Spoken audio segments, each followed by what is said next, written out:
What up? My name is Taxi Erosh is in the building. We are the JUS Kidding Podcast and we are live from James Gishuru at the Kioko Art Gallery that is just next to Lavington Green Mall with the main man himself, Mr. Kioko. Karibuni. Thank you for hosting us. Like, you have such beautiful space here. There's, I don't know if you've heard about this new restaurant called Kama. Nimesikia. Yeah, this is your restaurant. They don't have a menu. You get what you deserve. And what you deserve? Yeah, they don't have a menu. What do you mean what you deserve? What do you mean what you deserve? What does that mean? That's what I mean. I said the restaurant is called Kama. Kama. Iko wapi na slippers yangu? Okay. They don't have a menu. You get what you deserve. Kama iko hapa. Tuko na Kama hapa. Mimi naitwa Kama. You can serve your Kama. Yeah. You get what you deserve. That would be such a weird concept. Kama is it? You can serve Kama. You can serve Kama. Someone can be served on a cold plate. I just want to find out something. Yeah? I've not seen so many art galleries in Nairobi, especially. I know of a few. The idea of the Kioko Art Gallery and the way you've designed the space and the kind of pieces you have here. What exactly is the inspiration behind this, and why did you even decide to start a gallery? Okay, the main reason we decided kuanzisha hii gallery is to kwanza create space inaitwa alternative space. We wanted to create a space where you're not asked for your ID, you're not asked historia yako inakaaje, art yako inakaaje. So long as you're a creative person and you can come here and show us ni kitu gani unafanya, hii space iko available. So we wanted to create a space where artists wanaweza kuja na iko na different venues within one space. We were basically looking at the new breed and the new space for artists, which demands more than just 4 walls. Okay. And that's the reason why we created this space. It's not ours. It's for the artists to consume, enjoy, and play in this space and express themselves freely. But I'm like, art is very relative. Yes. For example, I've seen a couple of pieces around here. Yeah. There's pieces I would buy, there's pieces I wouldn't buy because I just don't like them. Uh-huh. So, who decides what comes into the gallery? Like, what is the benchmark? The moment you decide what kind of art goes into your gallery, you start creating something called a certain genre of art. Wewe mwenyewe unaanza kujidefine vile wewe unataka art yako ikuwe kwa gallery yako. The moment you do that, you lose all creativity because you start having direction. And art is very subjective, like you said. Yeah, you start losing direction in terms of creativity. Art is very subjective, vile umesema. Yeah. So for you to have a gallery kama hii, inanid hata wewe mwenyewe ukuwe subjective, ukuwe open. Juu vitu zingine sisi uleta hapa baadaye unaweza angalia wale pengine ilikuwa ni upuzi. Lakini well sio upuzi. Yeah, it's true. I know what you mean. Yeah. Kwa unaweza cartoon like. Yes, what is this? But baadaye after that unaona pia umesoma hiyo upuzi kuna story imeleta. Yeah. Kuna story imeleta. Yeah. Juu you need to expose everything in art so that people can walk through. Yeah. Alafu mtu mwenyewe ajifanyie judgment ni art ama si art. But the moment una decide ati art yako itakuwa hivi ama hii ndio tunaonyesha, already ushajibox na ushasema wewe uko hivi na unakuanga hivi na tunafanyanga hivi and this is it and this is art. Hizo maupuzi zingine zote ni matakataka. Muende mkatafute sijui gallery ya Kioko huko ndio inachukuanga matakataka. But I can tell you creativity starts from vitu kama hizo. Yeah. I mean, I don't want to use a word like shit or something, but we all know that there's always something good in shit. I mean, that's a fact. Whether you want to call it poop or you want to call it manure. Sometimes it feels good to have when after you take a nice shit. Exactly. So taking or relieving yourself or using it to grow something, you can use shit to grow something. Na mimi waambianga watu pia wakati zingine hizi mainzi zote ziko ulimwenguni haziwezi kuwa ziko wrong. Ukienda China, inzi ya China pia na like shit. Ukienda US, mainzi za US zina like shit. So all the zina Trump all day. So zinajua. There's something. They're not dumb. Pia hapa what we are trying to do is to create the link inakuonyesha wase wametoka hapa walikuanga hivi and these are the new artists who are performing or who are exhibiting. Wase wanaitwa kina Fred na sijui rafiki yake.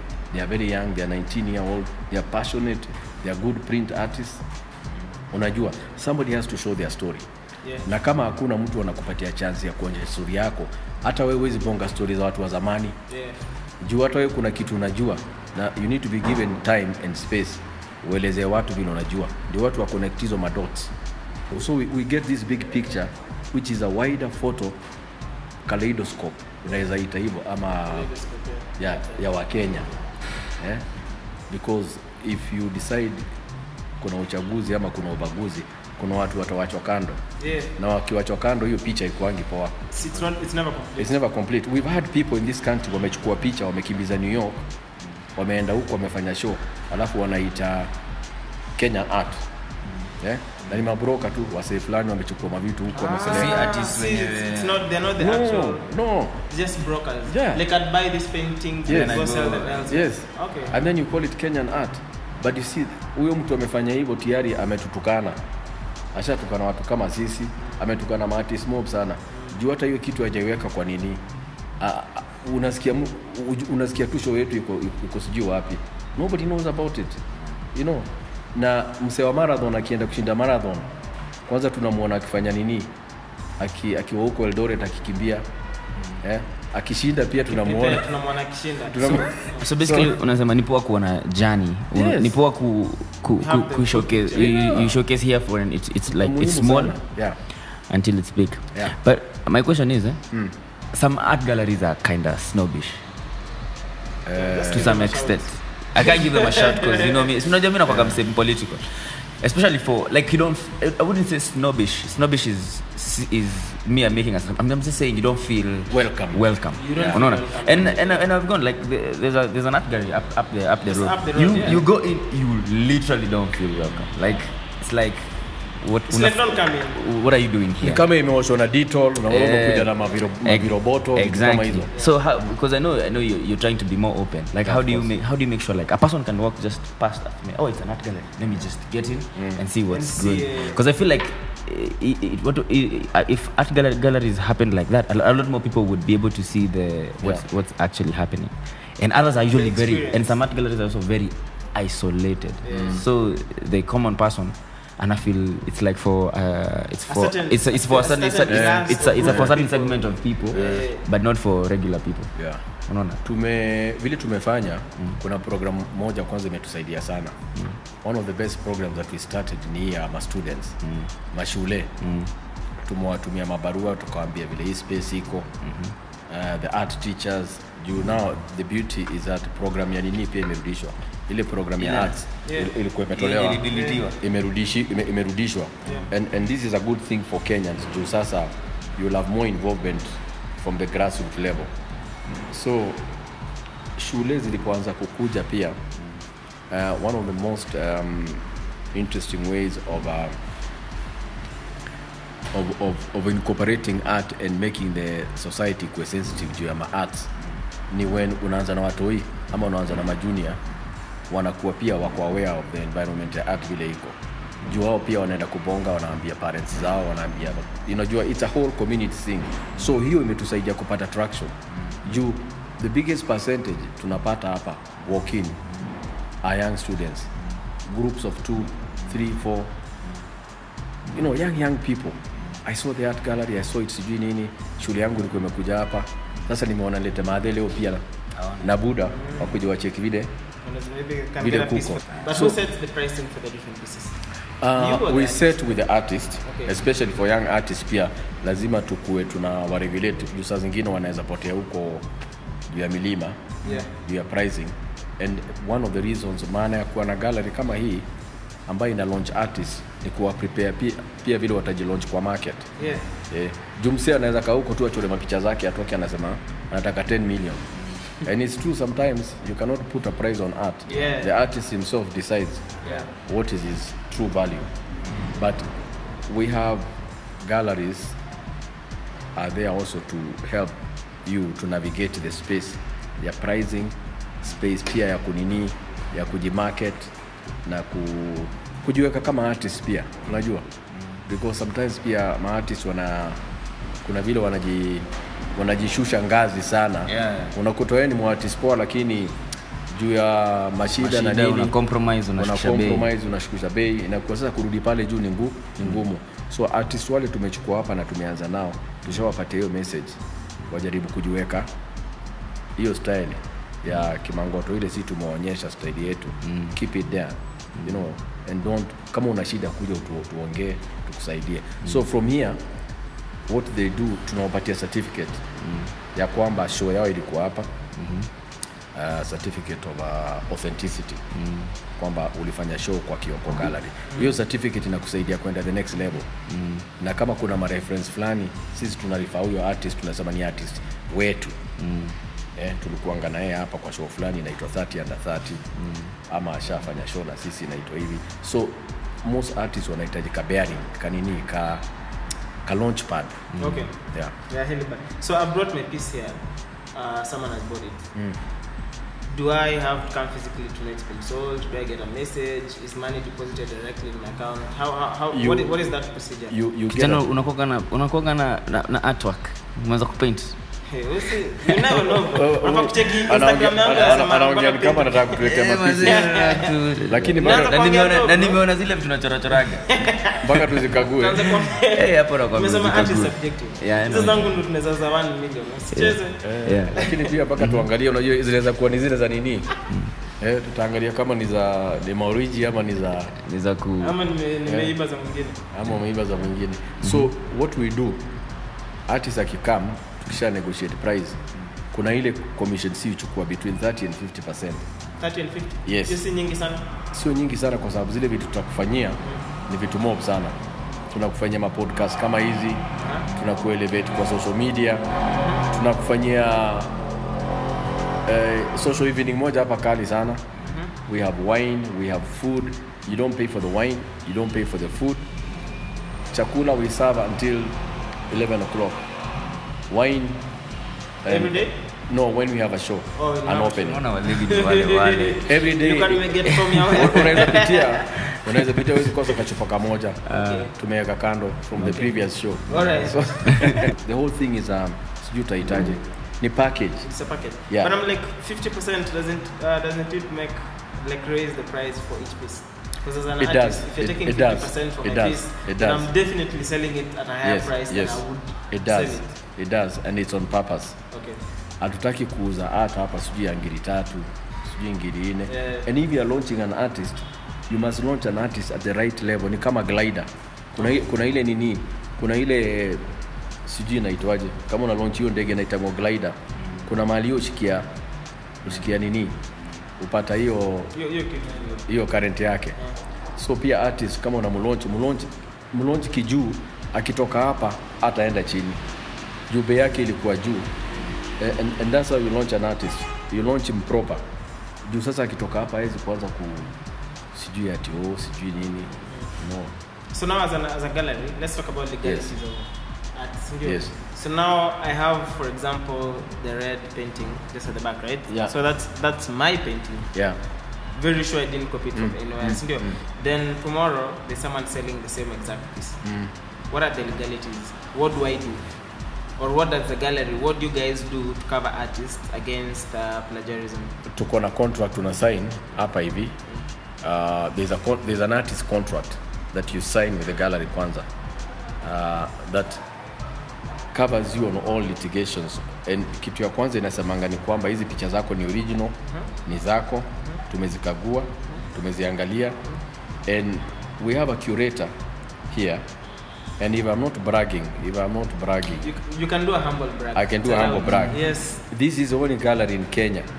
The only gallery in Kenya where the curator is a lawyer. I'm specialized in a lawyer na ma contracts za artists. Na hizi mavitu zote. Yes. So tulikuwa pia tumeangalia siku za usoni. That is one thing also tulikuwa tumeamua na partner yangu kwamba gallery yetu lazima ikuwe na mambo ya legal affairs. Yes. Na ndio so that we can set a pace for art in this country in a way that wewe mwenyewe unaingia mahali unakuta kuna we need ma structures fulani zikuweko. Cannot for example reproduce any of these artworks here. Uzipige picha zikuwe reproduce mahali tutakushtaki. utashtakiwa na hii gallery. Si tunaweza fuata mtu mpaka but nini sasa kama mimi ndo nimeleta lakini mimi ndo niliiba idea mahali then now the gallery is getting sued. Yes, our gallery is getting sued because we are exhibiting kazi ambaye imekopiwa. Yeah, but now Sasa what happens our curator kuna system pia ya kuprove hii job imekopiwa. That's another interesting thing I'd like to expound because pieces, especially the abstract art. Yes. How exactly can you even tell? But I think you're saying it. Remember, I keep referring to because I really like the conversation. She's a body artist. Body artist, yeah. Body Maybe artist. we should And she was plagiarized. And she was plagiarized. And she took to court. No, she didn't go to court, but she complained. So yeah. Like I she think made noise online. Yeah. So the other guys, step back. Yeah. So it's possible. You're saying it's possible to actually see if a piece has been. There are experts who can do that. Yeah. The other thing is when you do a piece, it's good to document it. Unaipiga picha, ukiichora ukishamaliza, uko sure kabisa umemaliza kuichora. Document the piece and give a sample to your lawyer or to a curator. Mwambie ni piece yangu. Now what happens? There's a way of comparing because this is not the first case artist wamekuwa plagiarized. It's happening at pieces za Van Gogh, at pieces za nani. Sometimes it is so good. It is so good you cannot tell. Yeah, because I'm sure pieces can be so yes, watu wameiba. Artists ni wanoma. Artists ni wanoma. Sasa ile kitu iko pia ambaye inataka kutuharibia market yetu pia ya Kenya. We have to talk about it because this is a nice forum so that the message can get out there to young artists. Kuna hii story pia ukiona msee fulani akipaint in a certain way unasema uko inspired na yeye. But actually your inspiration it changes to be copy and paste. Yes. Unajua? So we need to be careful about this history and inspiration. Inspired. I'm inspired by Chachi, I'm inspired by blah blah blah. And then I end up having the same product. And I say this is an inspiration. Yeah. Lakini juu umetaja hiyo neno inspired. Sasa unapata kale kitu kanaitwa ka license kaku copy and paste. Juu msee ushamrecognize hata umeweka picha yake hapo nyuma ukiperform hapo nyuma yako umelegitimize tunafanyaga hiyo hapana mfanyaga hapo batumulika sana hapana sijamulika kuna ile ya nini tumeweka picha Bob Marley hapo hiyo wakani kawaida sio hiyo ni background kama legalize stage legalize stage lakini well I'm saying sometimes kuna inspiration na kuna hako kalaini kembamba pali artists wengine wanaanguka pande ya I mean you go to be original in a way you can be inspired by msee fulani ama unajua ama artist fulani mwanamke hivi ama whatever both genders but try and find a place where mwenyewe unatoka jamaa akikusikiza pia wanaona uko original you're like a original guy it's a nice sound ama it's a nice brush stroke umechange uko tofauti but I think ile shida iko ni kwamba a lot of artists wanataka kufika hapo juu haraka sana. There is a celebrity inaitwaje ile celebrity worship idolizing na siku hizi unaweza fika hapo within 2 minutes juu tu una post kadhaa hivi alafu unagonga 2M tayari ushakuwa mtu fulani. So the thing is we need to reevaluate tuangalie at the end of the day to enjoy to respect the journey so exactly people always think that since we're Africa we don't understand abstract art. We are the masters of abstract art. Juu hata kicheki carvings mob the wood carvings kutoka Congo na all over Africa they were so stylized kama ni jamaa alikuwa anapigwa tu pap na shoka tu ting na panga mapua nini masikio kwisha later watu wa kutoka west the western artists walianza kukopia technique wakaipatia jina wakaita abstract but we are the masters of abstract. Sasa you cannot come alafu uanze kutuambia ati if you can't understand my paintings you don't appreciate art so you are not appreciating art but I also to some extent we feel kama art ni about perception and where you're seeing it from ama whether what am I trying to say? This story, your story, how you relate does it relate to me? So there's that. No, it doesn't have to. I'm just saying, does it relate to me? One, But you have other stories, but Yes. this story does not, but this one does. No. Yeah. So That's why it's I think subjective. it's subjective. Yeah. Also, I could not be open that day. That's why unasemaga something ukinichezea song na sipendi nakwambiaga that one will have to grow on me. Yeah. And then Juu labda naweza amka kesho. Sometimes it doesn't. Kesho naweza amka I'm in a different mood. I get to feel. But we were before the nini started, I have just to maybe just some 2 more things. Before tuanze tulikuwa tunaongea about ulikuwa umesema something about Renaissance. Yeah, Umesema in art ya Kenya. In the 60s it was there. Yes. Because I thought that was a very interesting thing you said. Yeah. So sorry. So I just wanted us to expound on that, like how una feel aje like venye kunaenda, because hata mimi na feel wase wengi wana embrace art a bit more nowadays. Ama it's me who amekuwa aware, siko sure. What do you think? And if you understand when kulikuwa back in the 60s and your time 70s, like just basically what you were saying. What has happened in the 60s, kulikuanga na mwelekeo fulani. Watu walikuwa tu wametoka kwa hiyo minyororo ya wabeberu na nini. You know, there was a clear understanding where most of the nations are going. We've gotten our freedom, tunataka sasa tujipeleke mbele na ma ideas zetu. So there was a nationalist sort of idea.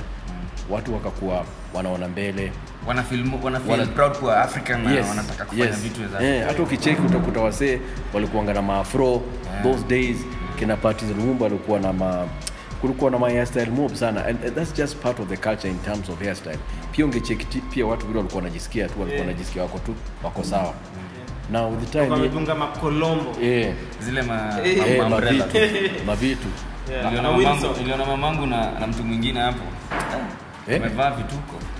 Na hiyo time alikuwa amemada madhako. Na watu walikuwa proud juu kulikuwa na hiyo movement.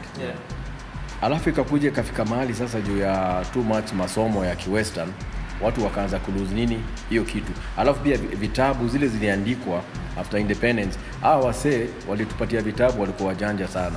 Kuna vile pia walitumess brains. Kuna vitabu tulianza kusoma tukiwa primo 60s 70s 80s. Unakuta kitabu kingine na kuambia tu the first man to see Mount Kilimanjaro, Bregman. Someone discovered Mount Kenya, Lake Victoria. Tulifundishwa hizo vitu, lakini tulifundishwa na duka hizi. Mpaka sasa hizi ndio zinafundishwa. Washa change. Ina So change. hakuna sijui nani discovered Mount Kenya. No, hizo mapuzi zilitolewa. Lakini zilikuwa zishaikuwa ingrained. Sasa unakuta Waafrika wakaanza kujisikia inferior. Unajisikia wewe utoshelezi. Wale wasi walikata hizo maujinga zote ni wa Masai. Kwanza tunafaa kurename kitu kama Lake Victoria, ito Lake something. Inaitwa Sango. Ndani ito Sumba. Uitangwa Lake Sango. Hiyo ndio jina yake.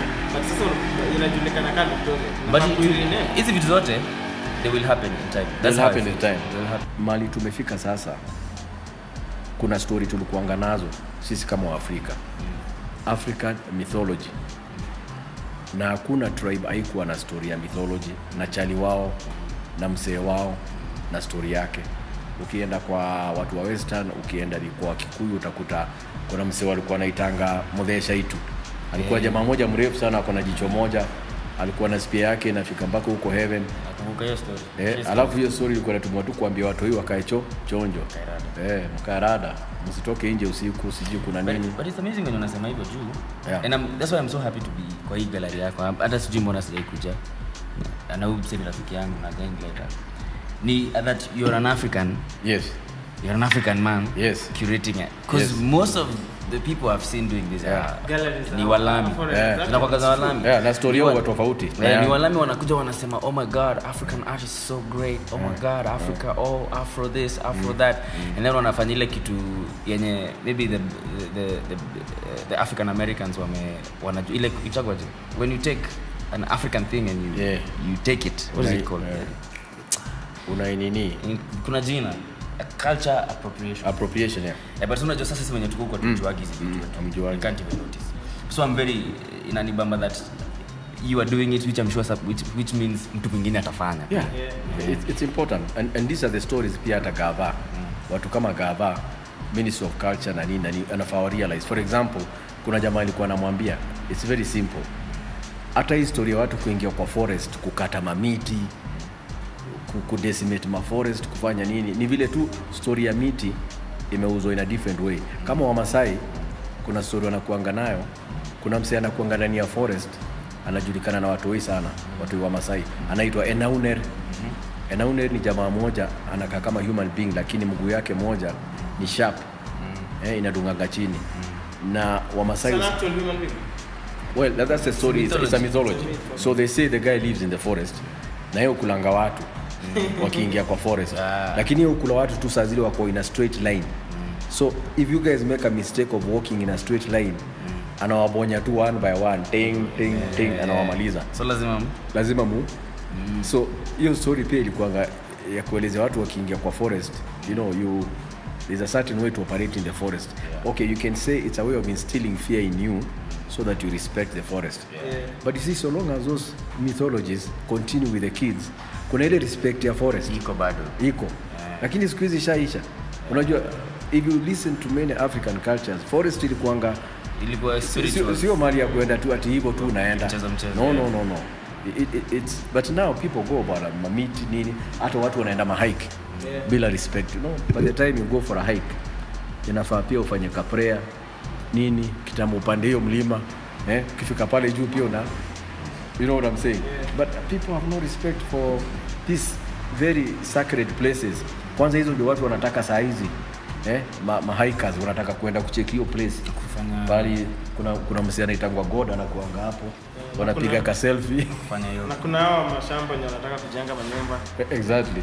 So in a way culture it's very important in sijui hiyo culture. I think ni muhimu, like the African mythology liko ina take care of a lot of problems to experience sai, but because tulisahau tukakimbilia mambo zingine, so tunahave tena kurelearn, ndio tena tu solve zile shida tumechekelea. Kama sasa nafikiri Wakamba pia na hata Wakikuyu, I think most cultures kupiga nini inaitangwaje, kupiga binja usiku is illegal bwana. Ni noma hiyo kubaliwi. Culture mingi hata kupiga kelele usiku, you know, it's there's something about the night and the day. Now I say pia usemanga utukune wanyamo, you know, in Kikuyu it means usiku ni ya wanyama, na sisi mchana tutokee tupatie wanyama chance yao cooperate kama wanyama. So you know things like those. Exactly. Hizo ma conflict za nini za azingekuwa. So kuna pia vile art inaweza tumika kustabilize artist na kustabilize community. Si tuko na agenda, siwezi nanganyana. Tuna agenda ya kurudisha culture handshake. Unataka ku handshake na culture. Kidogo pia wale artists wanakuja hapo wajue pia tuna promote culture. Wasipotee sana na hizo mabaluni za kwenda huko juu sana. You know, they have to be grounded. So ni muhimu pia. I don't know if you knew that there was this gentleman who ran an art space near in Kiambu, and they had a problem with the land, and all his artworks were destroyed. I don't know if you heard the story. Hapa Kiambu. Ule msemi najua anaitwa Maina Gekonyo, alikuwa na ka studio hapa showground. Pia yeye alikuwa destroyed na nini. Alafu the latest one nafikiri wewe unasema Elimonjao. Elimonjao and he has one of the most famous pieces. Mau. The Mau sculpture. The Mau sculpture. And it was during the scandal, the piece was ikavunjwa ikaangushwa chini. Yes. So how does things like that, how do they make you feel? Are you sure? How do you protect yourself for such things? Because I'm like, insurance, maybe even if they compensate you money, you'll never get the sculpture back. Okay, it's not like a car you can buy another one. What most people, what artists sasa wanafaa kujua, most insurance companies zina cover art sahi. As we speak, you can insure your art. And also there are people who can insure your art and wapatie piece fulani moja alafu wakupatie insurance. So hiyo piece wachukue kama collection yao alafu wakupatie insurance, because most artists zingine wagawana do. So kuna program. Yes. Okay. You can get insurance in kind. Yes. Through your own product. But pia hii mambo ya service for product. Yes. Hii mambo ya art pia kudestroyiwa ni ya kutoka zamo sana. It is historical. I mean, people look at art like unajua hata huyo msee sasa hiyo kesi ya Limonjao because it's also in the media. We cannot say that we've not read about it. Ni domestic issue. So I think one of his partners or his other wife or something, I'm not sure, has come to claim the space palie huko. They have to share the space now. The unfortunate thing, hiyo space huyo ana demand iko na art ndani. Na the first thing watu wanaogopa art sana. Kitu ya kwanza ukitaka mkitoa dictator, ile kitu ya kwanza watu hufanya hiyo kitu yake inakuongesha chini na chomo inavunjwa because art huaga iko hapo tu inakuangalia, inakucheki. So inakucheki in such a way that art is it's a statement. I say mnapigana mimi niko hapa na mimi niko maumau and I was the guy who brought independence in this country. So the first thing people will come is to smash that maumau that maumau sculpture. I'm just trying to put it in perspective that art sometimes is so powerful that people want to destroy it fast before anything else. Hebu toa ile picha pale kwanza, hiyo picha inanikasirisha mtu ile. Sasa tu when I was a young kid kuna kapicha kalikuanga kwa butchery ya mse fulani. And I think sijui kwa nini artists wajachukua hiyo story wakaipeleka level nyingine. Maybe I will. Kuna kafoto kalikuanga hapo, kalikuanga na mse yako juu ya miti anakata miti. Kuna nyoka imecoil nataka kumuuma. Alafu hapo chini kuna crocodile. Alafu pale chini kuna simba pia. So when I was a kid, I think I was 9 years old, when I used to go and buy meat, I used to be so mystified by that thing. Nilikuwa na mse anauza nyama ambiangi mtu vile uchali atatoka. And you are so young, you cannot ask anybody how will that guy come out of the tree. So my mind used to tell me, si anaweza akikata crocodile, akiruka simba. So I was asking myself, is art supposed to Is art supposed to torture us? No, it's a very good question. Is it supposed to torture us or give us answers? Or is it supposed to leave you in a state of a perpetual suspension? Wewe uko unajijazia maisha yako yote. There is also that bit about art which you must recognize. Art pia inaweza kukuweka mahali ukaange tu hapo. Ukaange alert in a state of living. Yeah. Because now, I don't know the answer to that. Maybe you guys know. Unajua? How does that guy get out of... No, I just feel like art is supposed to act as a reminder. Mtadedi. Kama sasa huyo msee ako juu. Kama umsa butcher alikuwa tu ni psycho tu. Ama tu maybe but also to comfort you as you buy meat. But also to show the reality of life. Like it's not always going to be easy. As you just come to buy a nyama, it's not always going to be easy. There's crocodiles and lions. Na hiyo nyama pia ni iliuliwa na msee. Exactly. But wasabucha walikuwa wana tabia mbaya. Hadi kuna nyingine ya punda, msa amebeba punda. Kuna walikuwa na hizo funny things, ndio? Like fools don't argue with the fool. Don't argue with the fool. Nini. So wasabucha tumewazoea tu. Wako na mambo mingi. So Kioko, what is that one song that you're listening to? Saizi. Kuna tunyimbo kadhaa mimi usikiza. Moja yenye sasa unasikiza sana. Moja nasikiza moja. Kuna moja wale wase waliendaga kupigana huko Bama juu sasa nafanya research ya wale watu waliendanga Bama. Soldiers wa Second World War kupigana huko. Na wimbo wa Kikamba hivi. Ni vile hao wase walienda alafu wakasema hiyo trip vile ilikuwa kutoka Mombasa. But I can translate for you after the first verse. Uitangwa mundu ndakusanga yatenenda nibona ndiye nendete mama mbua ya uwa tosebesiuosu tuelekele kuyambama. It means mtu hawezi kufa. You cannot die before God says you should die. So tulikuwa kwa hii meli na ilikuwa inatubeba kwa maji na ilikuwa na yumba na mvua ilikuwa inanyesha kama baridi. Tukielekea Bama. It's a very famous song with people who went to fight in Bama. What is it called? Mundu ndakusa. Mundu sasa hapo somebody atatuandikia hiyo mtu akuvangi Mungu ndakusa ngai atenenda ushasikia himbo.